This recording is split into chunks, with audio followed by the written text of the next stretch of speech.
আসসালামু আলাইকুম। এসকে প্রবাস তথ্য সেন্টার প্রবাসীদের কথা বলে, প্রবাসীদের সাথে চলে।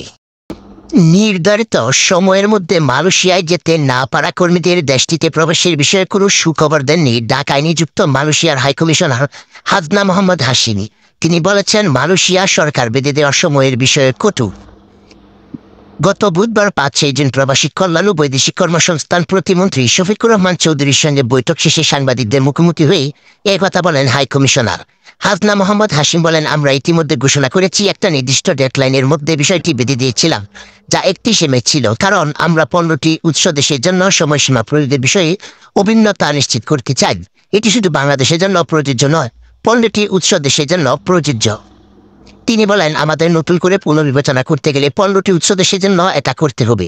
এটার পাশাপাশি ত্রুটিগুলো সমাধান করতে হবে। প্রতিমন্ত্রী বিষয়টি বিবেচনা করার অনুরোধ করেছেন। আমি এবার তা কুয়ালালামপুরে পৌঁছে দেব। মালয়েশিয়া সরকারের বেঁধে দেওয়ার সময়ের পরেও গত ২ জুন কর্মীদের নামে বিষয় ইস্যু করা হয়েছে।